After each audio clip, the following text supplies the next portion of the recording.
everyone, it's Sarah with registerednursern.com, and in this video I want to go over some tips on how to deal with patients who are afraid of needles. So as a nurse, you are going to encounter patients who are just really terrified of needles, and this can affect both male or female patients. And from my personal experience, I have found that my male patients tend to struggle with this a little bit more than my female patients. For example, I had this male patient who needed his IV changed out. His other one had expired. So I go in there, I get the IV first stick, and I'm sitting there flushing it, and as I'm flushing it, all of a sudden the patient, he just falls back in the bed with his eyes closed, and I'm thinking, oh no, I think he might have passed out. And so I look up on the heart monitor, he still has a rhythm, I feel his pulse, he still has a pulse. I'm trying to keep my IV nice and secure because it's not taped down yet because I'm just flushing it. And I'm like, sir, are you okay?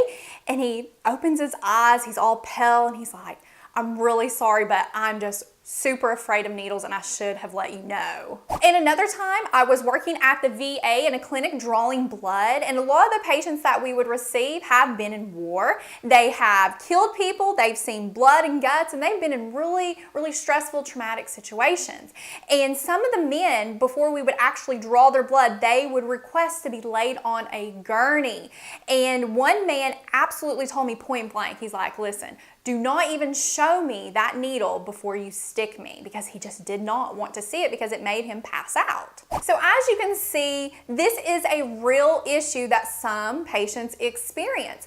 So as a nurse, what can you do to help these patients out? First, what you want to do is you want to see if your patient does have a phobia of needles. And how you can do that is you can look at their body language when you mention that you have to draw blood or you have to start an IV on them. Because a lot of times patients aren't just going to tell you, listen, I'm afraid of needles, I don't like needles.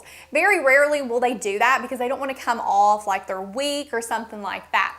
So whenever you do tell them you have to do this procedure, look at that body language. Do they tense up? Do they look away? Do they sigh? Do they cringe? Something like that. And that can tip you off, hey, I need to be delicate with this because this patient doesn't like this. And we don't want to make their phobia worse. Compared to patients who aren't really afraid of needles, you tell them what you're going to be doing. They're like, okay, when are we going to do it? Next, you'll want to ask your patient, where would you like me to draw your blood or start your IV? Because a lot of these patients know where the best place to draw blood or get that vein in that first stick, and it usually causes them less pain and they prefer that site. So always just ask them if they have a preference. Some patients don't and some patients do. And another thing, whenever I've had a patient who has actually told me, I'm really afraid of the size of the needle, what size are you going to use?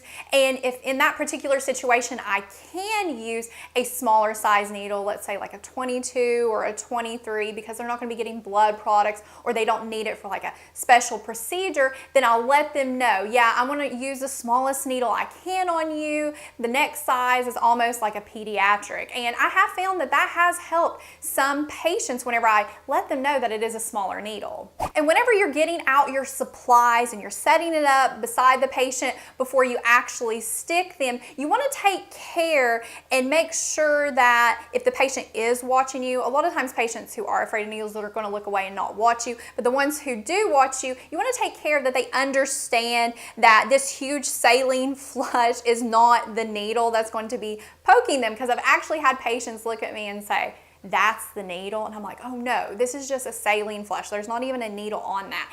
And that IV packaging with the actual needle in it can look bigger than what it really is because it has the cap over the IV and things like that. So you want to make sure that your patient doesn't think that you're just using this huge needle on them, but instead this is just the packaging over the needle. Now, if you have a patient who is just really struggling with the thought of you using a needle on them to draw blood or start an IV, or say this is like the second or third time you have to stick them because they're a really hard stick and it's causing them a lot of pain, you have options of obtaining an order for some like numbing cream or a numbing agent that will numb that skin. There's Emila cream that you put on the side. It takes about an hour for it to actually numb the area, so keep that in mind, or Vapocoolant or something like that.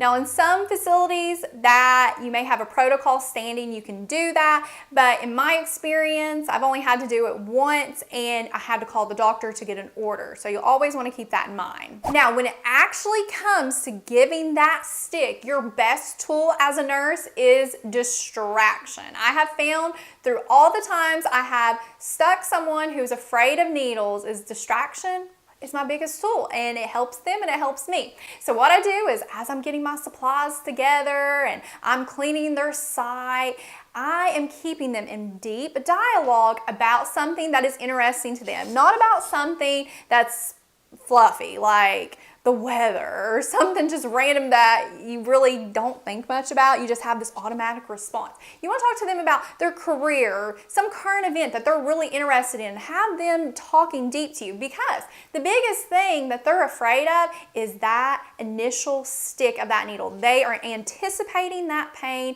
and they don't want that pain. So if you're keeping them distracted, they're not going to really know when it happens because you're getting your supplies, you're cleaning and everything. So whenever you go to stick, I don't tell patients whenever I'm fixing to stick, I just stick and then do my flush and everything like that. And a lot of times I have found that as I'm flushing the IV, whenever I'm done, the patient will look at me and say, "Are you already done?" I'm like, "Yeah."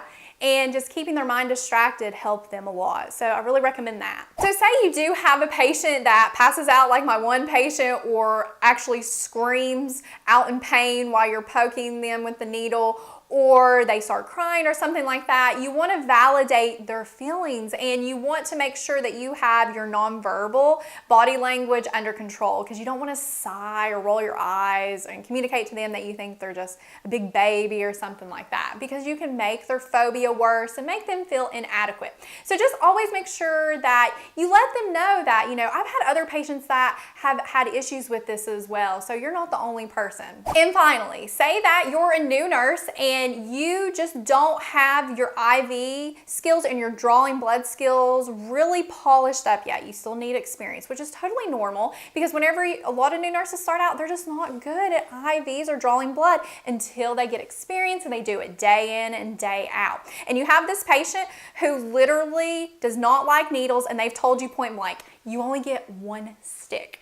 Well, if you're like me, whenever I was a new nurse, whenever a patient told me that, I'm thinking, well, I'm definitely probably not going to get it first try because you told me I only get one stick, and that's just made me more nervous. So what you want to do in that type of situation is you want to seek out a more experienced nurse and ask them if they wouldn't care getting this IV for you, because the patient is afraid of needles and they only are going to allow one stick. And to help sweeten the deal for the other nurse, you can tell them, hey, what do you need done? I can do this for you if you can do this for me. Do it like a trade-off.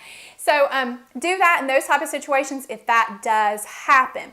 But as you get experience and as time goes by, you won't want to get someone else to do it for you. You'll want to do it yourself because you got to get experience. Okay, so those are some tips on how to deal with those patients who are afraid of needles. Thank you so much for watching, and don't forget to subscribe to our channel for more videos.